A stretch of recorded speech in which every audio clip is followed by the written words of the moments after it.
She said that American soccer fans, most of them aren't smart. They don't know the game. They don't understand. Gio. That guy Gazpacho. Forbes can take a lame gorilla, okay? Advice, did you know that Arsenal died? He's got me buzzing. Up the talkies. It's hard to up them anyway. I'm not even gonna comment on that.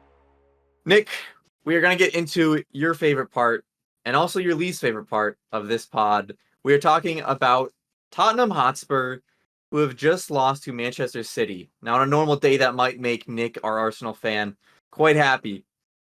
But goddammit, it was the only game he needed to root for Tottenham, and they could not come through. They lose 2-0 to Manchester City. Son misses a wide-open one-on-one. Nick, this begs a lot of question of what is next for Tottenham Hotspur, because this officially means that they are not getting into the Champions League. Congratulations to Aston Villa.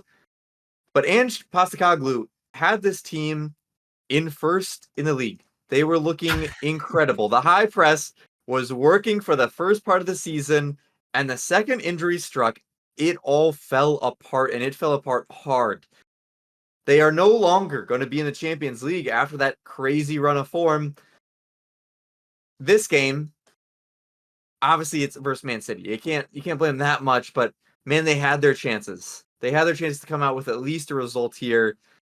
Tottenham fans will say that, they're not too upset about it. But man, there's some anger there. Bentancur punts a chair after the game.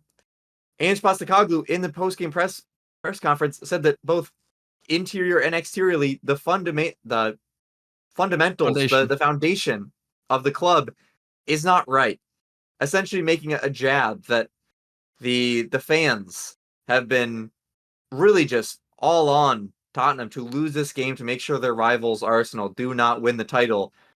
Not a Champions League level mentality there.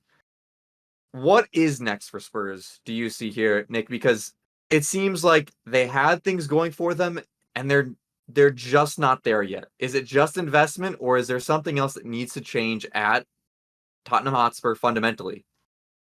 I think there's a couple of things, and I have one take that's been cooking about Tottenham for quite a while, and I'd love to get your guys' opinion on it in a second. But first of all, just to touch on some of the things you said, Ange, I think has done a great job with some of the leaders in his team of getting them up for the game. I think tactically we have talked about his lack of flexibility, which I think hurts him.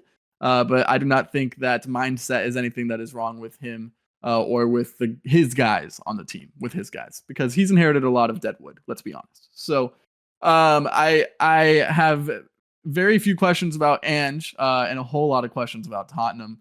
I think for the most part, Tottenham played pretty well. I thought they were the better side in the first half. We talk about that homing Son chance. Yeah, but as soon as Haaland scores, it's over. Man City was never gonna lose that game. Once they're up 1-0, they looked nervy. After half, Pep got into them, and I mean, they looked better at least. So I think there was a lot of questions. Will Tottenham fold on purpose? I don't think that happened. I think Man City's just a better team, despite Man City not playing their best game. So we'll start there. Ange, by the way, you talked about that foundation comment, which I think is the big picture conversation to have here before I ask you my question later. But he is not alone in those comments. Both Conte and Mourinho have said very similar things about this Tottenham culture and how the expectations aren't high enough. Let's face it, I know I'm biased, but they are a shadow to Arsenal. They're losing 2-0. Their hopes in the Champions League are gone, and they're screaming, "Are you watching Arsenal?" like with joy in the stands. Ange turns around in the middle of the game and yells at fans, like at a guy like in the front row behind the bench, like is like yelling at the dude, like, "What the hell are you doing?" It's a small club mentality, but it's a small club, and they're they're little roaches. They're not serious. They never were. They're the first team in Premier League history when we've had 20 teams to win 8 of their first 10 games and not finish top 4. That's Tottenham Hotspur. So yeah, I think there's huge problems. I think Ange is definitely the right guy, but I don't think Tottenham's the right club for Ange. And I think that there is serious concern that, I think there's a chance that he could go. I know that sounds crazy. I don't think it'll be this summer. It feels like they found the right guy, but eventually I think he's going to get sick of this, just shit club. If I'm being honest, the expectations aren't there. He's going to play in Europa next year. The recruitment won't be there as good as possible or as good as it could have been if they were in the Champions League. I don't believe in this project, not because I don't believe in Ange, but because I don't believe in Tottenham Hotspur. I think they're a shit club. I think they're a joke. I understand I'm biased, but I think they've been parading it themselves. You see Jamie O'Hara cheering for Man City against his own and like screaming when they go up 2-0 as they're like, it's just bad. It is really, really bad over at Tottenham. My take really that I would love to get your opinion on, because in the middle of the season, I put one Heung-min Son in my team of the season. And I understand that we've talked a lot about injuries, but the corrosion of this Tottenham team has also coincided with Heung-min Son falling off a cliff, if I'm being honest. He hasn't looked adept as a winger all season. As a striker, he was on fire early and now can't finish one-on-ones. This is a team that has been carried by two people these past 8 years, 10 years. One of them's gone in Harry Kane. And I think Heung-min Son is on a really steep decline right now. So my question to you is, do you guys think that, is this it for Son? Is he still going to be the same level of player? Should he leave? I personally think it's over. I think that is a crazy take to say that Son is over. He's been bad for a while, bro. But Nick, he was great for the first half, and yes, he's had a bad spell here, but so is just Tottenham as a team. I think it's more of a team thing that they can't defend where they've been allowing goals in like crazy. This was the first time in like 10 games that they lasted 30 minutes without allowing a goal in. Heung-min Son has this team on his entire back. And I think that is starting to weigh on him as we get later in the season, that he cannot be the Superman. He is not a Messi, Ronaldo, Eden Hazard, just absolutely drag somebody across their team if the team is struggling and needs something. If the team is doing all right, he's going to be that spear, but he's not going to be the one absolutely dragging them forward. But that's what I'm saying. He was the one dragging them forward. This is the same man who scored against Man City in a semifinal and was screaming into the camera, "You know my name now," to Pep Guardiola, who called it the Harry Kane team. It's the same guy, and I mean, he's pretty nameless today. Dude, I 100% agree with you. The Son facts are true. I mean, he's got like 3 goals and an assist in the last 10 games in the Premier League, and a bunch of those games are against pretty crappy competition. That's like 2.5 months, bro. Dude, it's a steep decline, but I'm going to attribute a lot of it to just fatigue. The dude plays 90 minutes almost every damn week. And in January, he goes to the Asia Cup of Nations and he plays till the semifinals. South Korea goes to extra time damn near every single game. He's on the field the whole time. He's running his goddamn lungs out because that dude doesn't stop moving throughout the entirety of a match. His work rate is really unparalleled. Decline for sure. He's getting older. He's in his early 30s. The pressure of carrying this young team, this untested team, with not a lot of big players, big Premier League players at that, in this team around him. It's pressure, it's fatigue, it's the fact that he doesn't have help, and maybe also a small decline in his heroicism, his ability to carry a club single-handedly. I don't think it's all a decline. I think it's a combination. Okay, you talk about a small decline and no help. Wasn't this supposed to be the team signing of the season, James Madison? What the fuck happened to that guy? He's gone. Completely disappeared. They lost Harry Kane. I think. Listen, Mike, I want your opinion on this one. Let's have Nick. He shares opinion on the negatives of Tottenham, of what's next. If you're looking at this from a more positive Tottenham perspective, they lost Harry Kane, their best player, by a large margin, and one of the best strikers, if not the best striker in world football at the moment. They lost him this summer.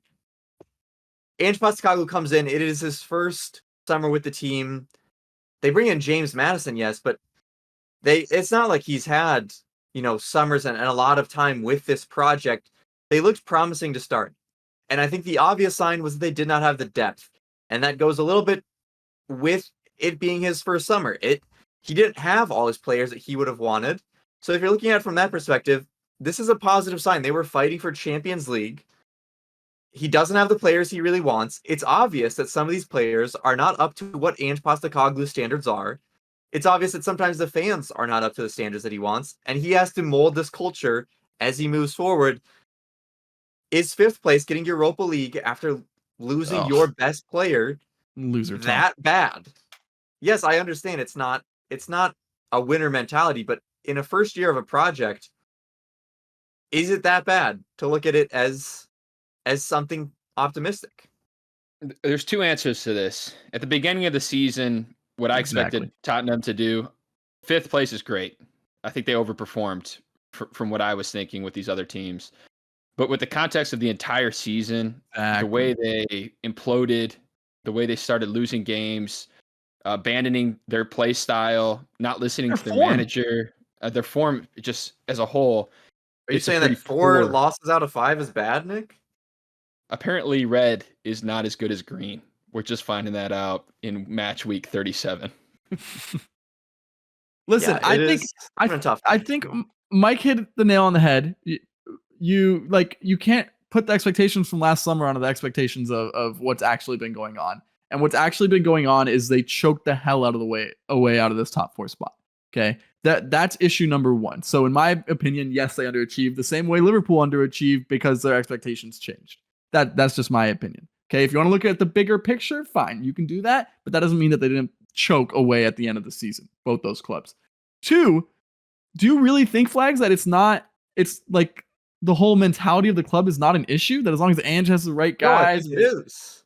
But I because think if you're saying it's the first year of the project with Ange Postecoglou, he's going to have culture changes because he's going to wholesale get rid of people that are not about his culture. He is going to be able to bring in players that are about his culture, and he's going to continue talking to the press. He is, if anything, very candid with the press about exactly what he wants out of his fans and exactly what he expects his club to be doing. He's not going to let them continue being. He's not going to be able to change that. What is he doing to change that? A manager can set a culture. A manager can set a culture, but he can't fix a rotten one. It's a day, man.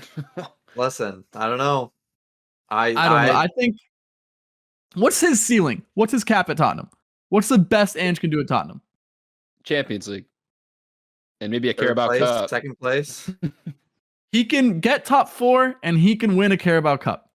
I think those are both realistic for Ange Postecoglou. I think that the mindset that he has is that is not good enough. And that is the correct mindset to have, but that will never change at Tottenham Hotspur.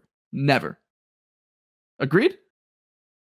I don't know. Yeah, I I don't agree. know His about aspirations never, are but... bigger than that of the fans. Like, So 100%. what are you arguing though here though, Nick? Is I'm it arguing may that not he be- shouldn't be at this club. I think that this marriage has an expiration date. I think is that it a top 6 club in the top league in the world? I know what you are saying, and his ambition, I'm saying, is bigger than the club.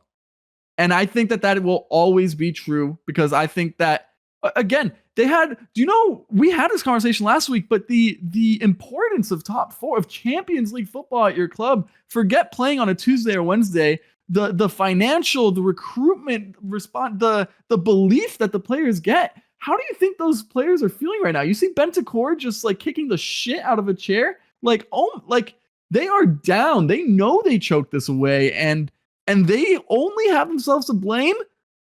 And their entire fan base is celebrating on the streets. Every single one of them is ecstatic, just out over the moon that they were able to stop Arsenal from winning a title. That is the mentality of that club. And I think he's eventually going to outgrow it. We will see what happens with Ange Postecoglou and Tottenham. We'll end on that. This debate can go on forever. I do understand a bit of not wanting your rival to win, but I do believe that it also is that smaller club mentality, that a loss to a big rival like this in a big game that would keep your Champions League hopes alive is a bit it's pathetic. Small club. But let us know in the comments what you think is next for Tottenham, for Ange Postecoglou, where those mindsets match up. If Ange is maybe setting his hopes too high and is going to be let down, who he needs to bring in the summer to match what he wants to do.